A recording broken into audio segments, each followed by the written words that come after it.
Bismillahirrahmanirrahim. Assalamualaikum warahmatullahi wabarakatuh. Alhamdulillahirabbil alamin wa bihi nasta'in ala umuri dunya waddin. Wassalatu wassalamu ala asyrafil anbiya'i wal mursalin sayyidina Muhammadin wa ala alihi wa sahbihi ajma'in amma ba'du.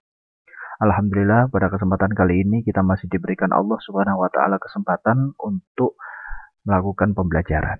Kali ini tema yang akan kita bahas adalah tentang keteladanan Nabi Sulaiman alaihi salam pada mata pelajaran Akidah Akhlak kelas 7. Namun sebelumnya kita awali dengan berdoa supaya apa yang kita pelajari dan mendapatkan berkah dari Allah Subhanahu wa taala.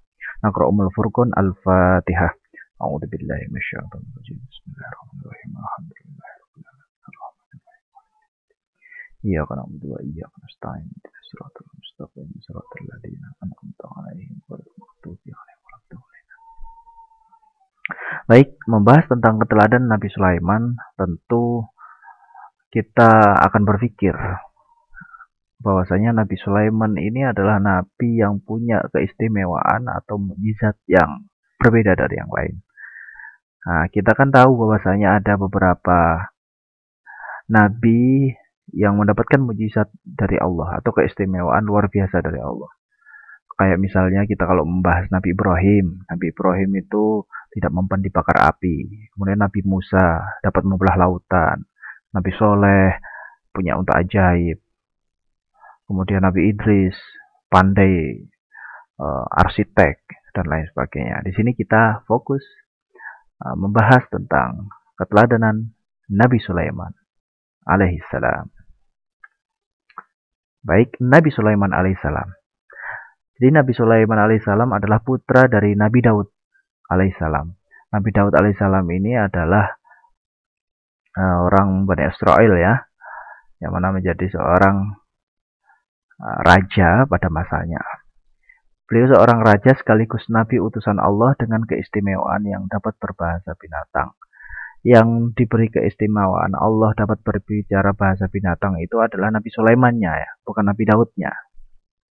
Ya, dari di sini Nabi Sulaiman punya seorang kakak namanya Absalom ya. Dan Nabi Sulaiman sendiri adalah adiknya Absalom tersebut.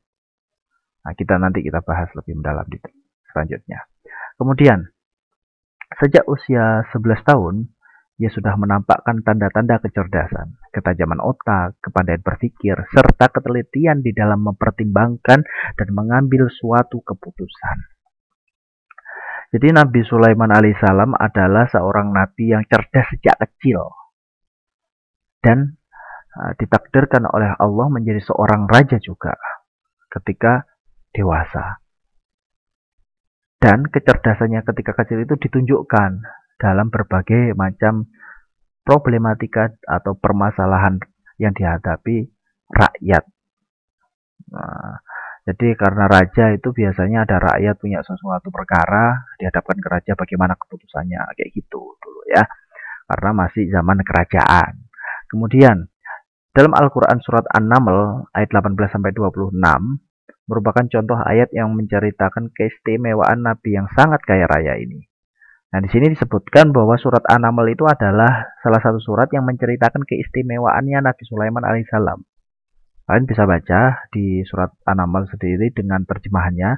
Di situ jelas bahwasanya Nabi Sulaiman menunjukkan bahwa dirinya itu benar-benar utusan Allah. Nah, penasaran? Kalian buka langsung. Karena ini pembahasannya singkat saja di sini ya. Selanjutnya, nah, Nabi Sulaiman alaihissalam itu punya kerendahan hati yang luar biasa. Meskipun beliau adalah salah satu atau bahkan satu-satunya nabi yang paling kaya. Ya. Namun tetap memiliki kerendahan hati.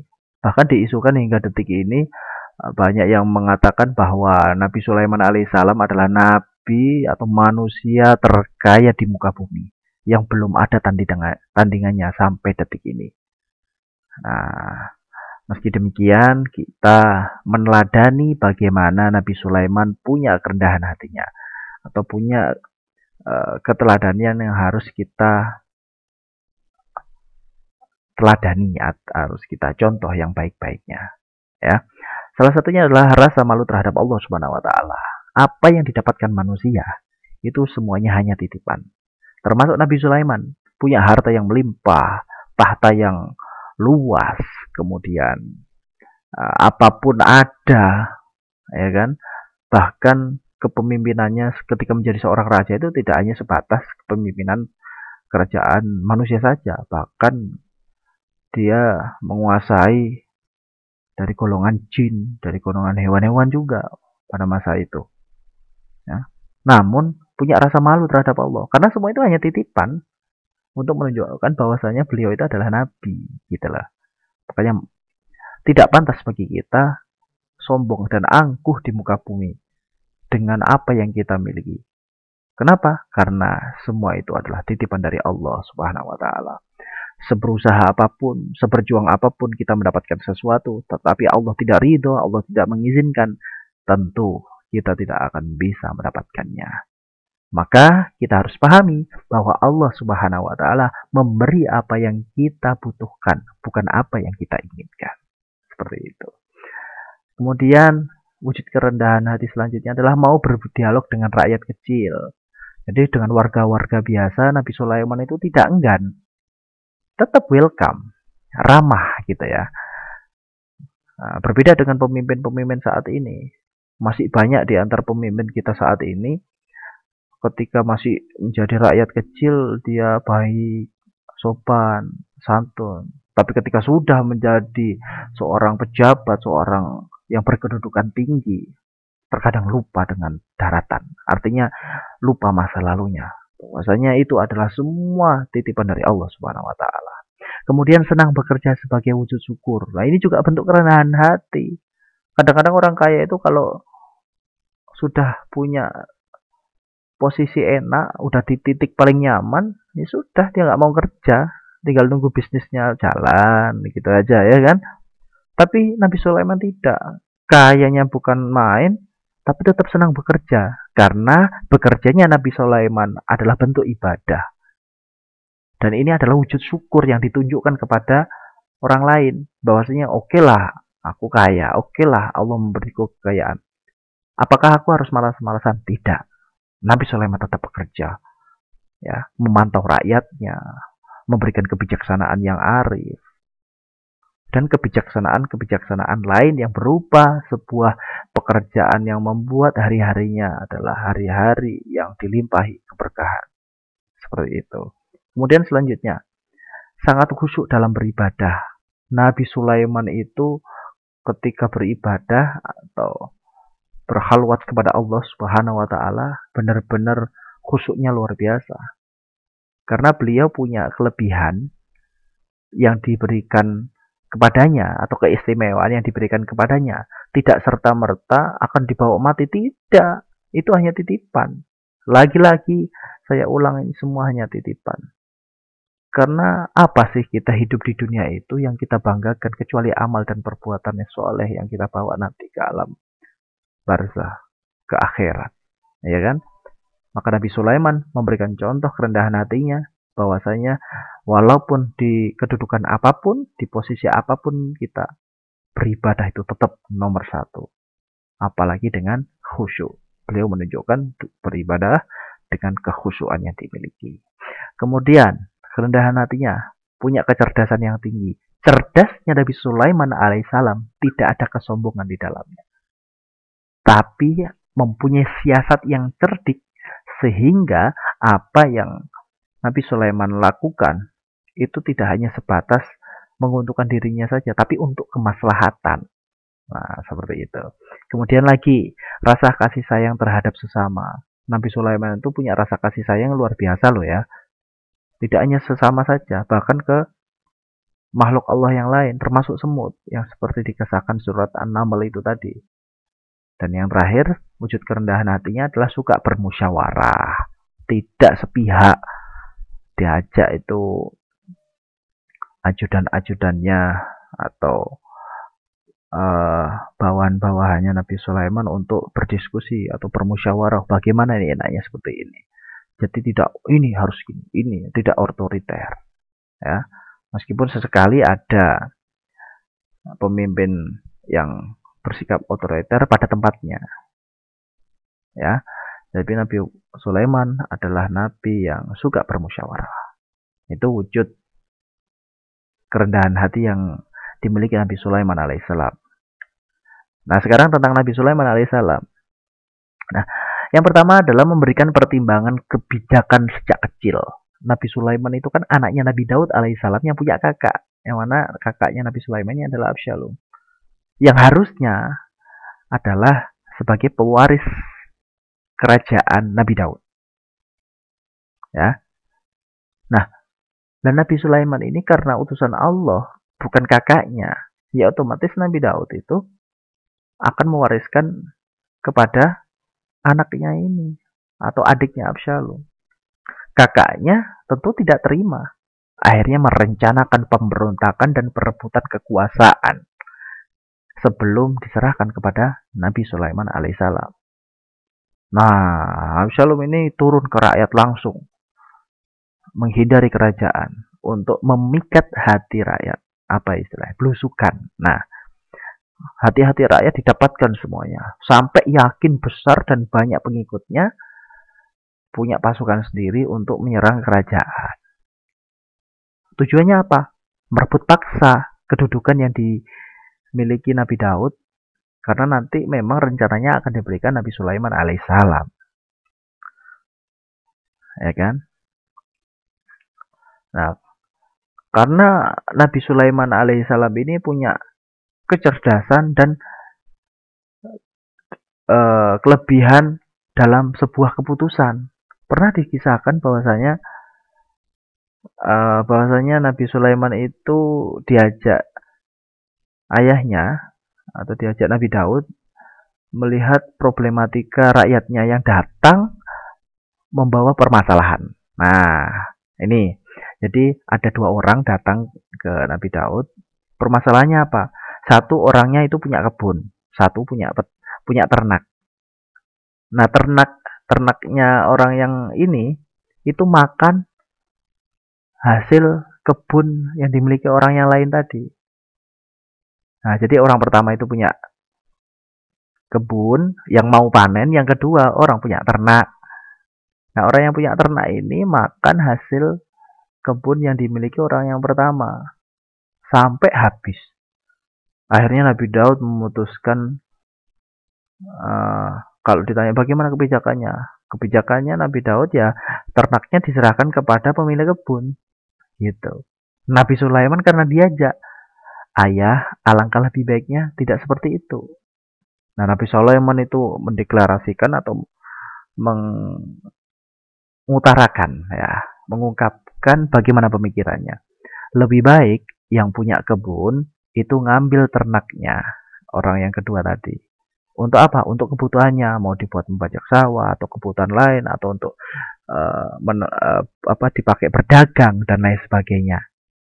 Kemudian orang yang punya ternak itu tadi mengambil kebunnya untuk diperbaiki sampai benar-benar kembali seperti semula. Seperti itu. Sampai nanti kebunnya sudah kembali seperti semula, sudah bagus lagi. Kemudian yang punya kebun itu sudah mengambil kemanfaatan dari yang punya ternak, semuanya dikembalikan. Jadi Nabi Sulaiman alaihissalam mengungkapkan bahwa tidak ada yang dirugikan dan tidak ada yang tidak ada yang dirugikan dan tidak ada yang diuntungkan. Maka di situ semua tercengang. Wah, luar biasa, anak sekecil itu punya pemikiran yang begitu dalam. Nah, jadi kebijakannya sejak kecil luar biasa kan. Nah, ini salah satu contoh saja. Nah, akhirnya dilakukan keputusannya sesuai saran Nabi Sulaiman alaihissalam. Nah, maka dari itu yang poin kedua, menduduki tahta kerajaan ayahnya dari kebijaksanaan yang dimiliki Nabi Sulaiman. Tentu wajar ayahnya mengirimkan atau memberikan kepercayaan kepada Nabi Sulaiman untuk menduduki kerajaan ayahnya. Nah, Absalom tadi kembali ke kisah Absalom yang tadi memberontak.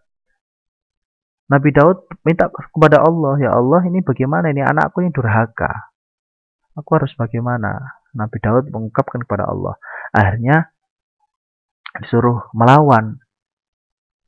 Dan ternyata sebelum ada pertumpahan darah, Nabi Daud mengungkapkan bahwa jangan sampai melukai anaknya meski anaknya durhaka. Kalau bisa ditangkap hidup-hidup. Ternyata pertumpahan darah tidak terelakkan. Tetap ada pertumpahan darah dan Absalom tidak mau menyerahkan diri. Akhirnya mati terbunuh. Dan kerajaannya diserahkan oleh Nabi Sulaiman alaihissalam sebagai pewaris tunggal. Nah, seperti itu. Kemudian kekuasaannya di atas kekuasaan jin dan makhluk lain itu maksudnya karena Nabi Sulaiman itu diberikan keistimewaan Allah Subhanahu wa taala berupa komunikasi yang baik terhadap jin dan makhluk lain, binatang salah satunya juga. Jadi kalau misalnya mau kemanapun ada jin atau ada binatang, semuanya tunduk kepada Nabi Sulaiman. Nah, luar biasa kan kayak gini. Jadi nggak heran kalau sampai detik ini Nabi Sulaiman tuh sempat diungkapkan bahwa manusia yang terkaya di muka bumi hingga detik ini yang belum pernah ada yang mengalahkan. Nah, karena pasukannya jin dan manusia, nggak ada yang punya pasukan jin itu ya. Kecuali Nabi Sulaiman. Kemudian menikah dengan Ratu Balkis. Kisahnya seru sekali nih. Suatu saat Nabi Sulaiman akan melanjutkan perjalanan ke Yaman. Waktu itu dia sedang mencari sumber air yang akan disinggahi. Akhirnya ada memanggil burung hudhud. Burung hudhud ini dipanggil untuk diperintahkan mencari lokasi yang ada di sekitar daerah yang akan dituju. Nah, burung hudhud ini singkat cerita sudah menyusuri daerah-daerah, akhirnya sampailah di negeri Saba yang dipimpin oleh seorang ratu, namanya Ratu Balkis.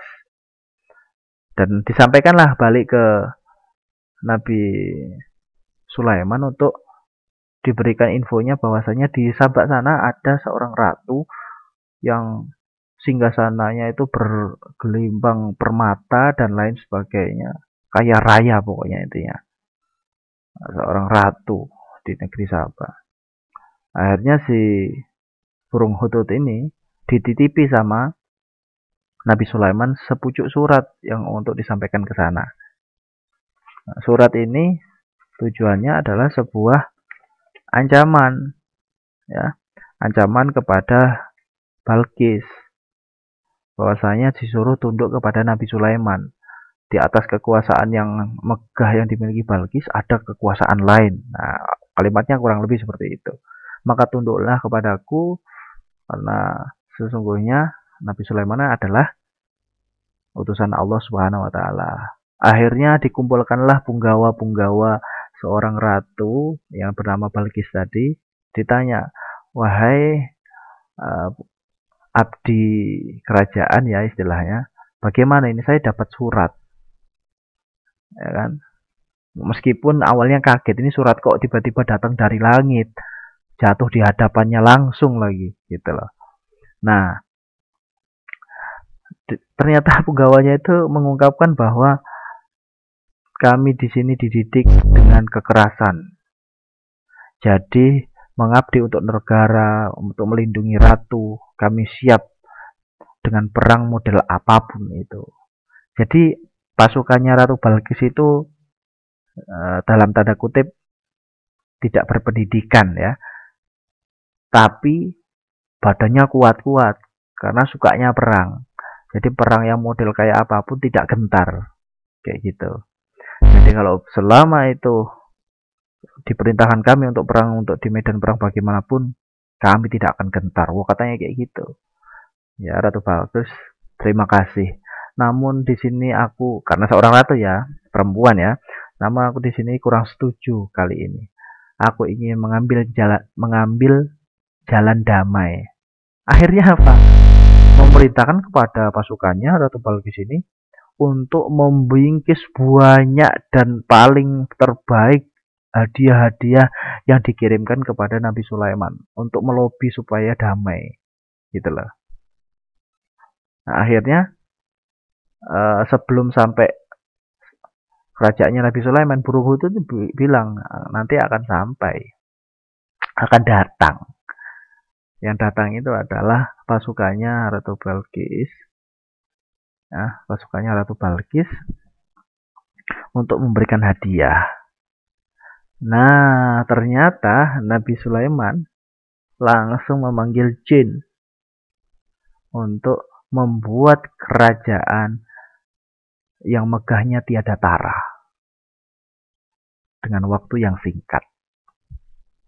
Dan subhanallah, dengan benar-benar singkat, mungkin dengan hanya kedipan mata ya, atau sampai secepat itu istana sudah terbangun sebelum pasukan yang membawa hadiah tadi sampai. Hingga pada akhirnya orang-orang itu terbelalak yang mengantar hadiah tadi, pasukan Ratu Balkis. Dikatakanlah pasukan tadi oleh Nabi Sulaiman, bawalah kembali hadiahmu dan sampaikan kepada ratumu, kalau masih tidak mengikuti yang disampaikan dalam surat tersebut, maka bersiaplah akan dihancurkan. Karena kerajaan yang dimilikinya itu tidak hanya sekedar kerajaan manusia saja, tapi juga punya kerajaan jin dan lain sebagainya, seperti itu. Nah, dan harta-harta yang kalian bawa ini, yang dibawa pasukan Bilqis tadi ya, harta-harta yang kalian bawa ini itu tidak akan membutakan mata hati kami, karena kekayaan tidak seberapa dibanding yang dimiliki Nabi Sulaiman. Wow, luar biasa ya kan, raja, nabi juga. Nah, dari situlah mereka kembali menyampaikan apa yang disampaikan oleh Nabi Sulaiman kepada Ratu Balqis. Pada akhirnya Ratu Balqis pun menyerah.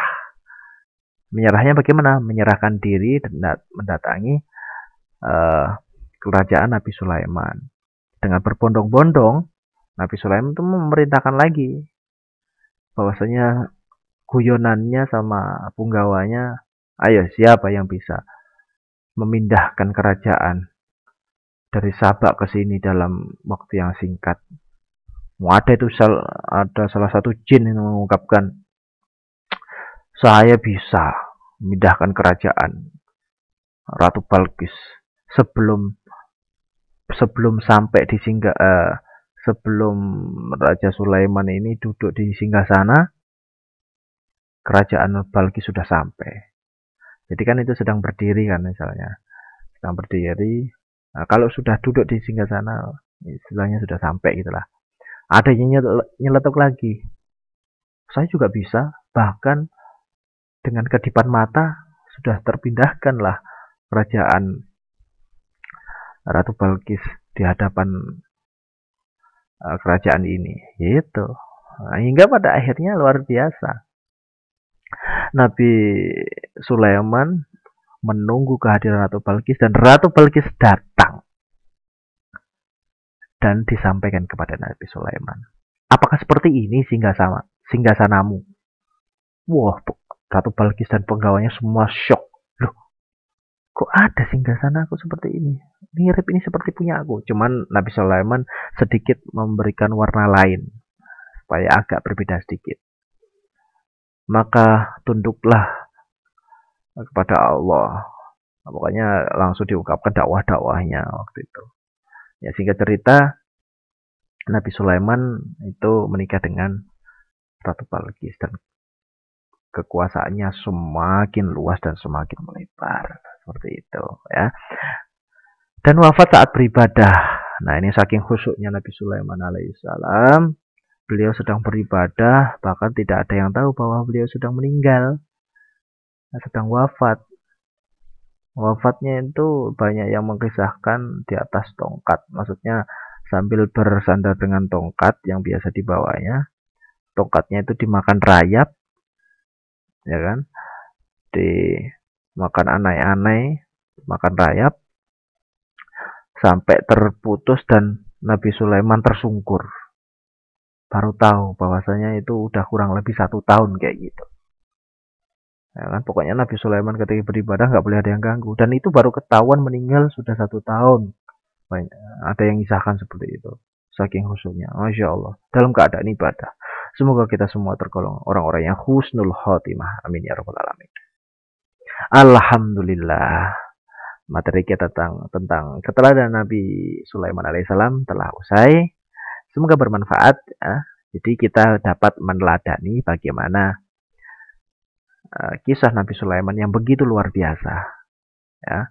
Meskipun dengan kekuasaan yang begitu tinggi, begitu luas, beliau tetap rendah hati dan ibadahnya tetap nomor 1 di hadapan Allah Subhanahu wa taala. Tidak menomorduakan ibadah, tetap nomor 1.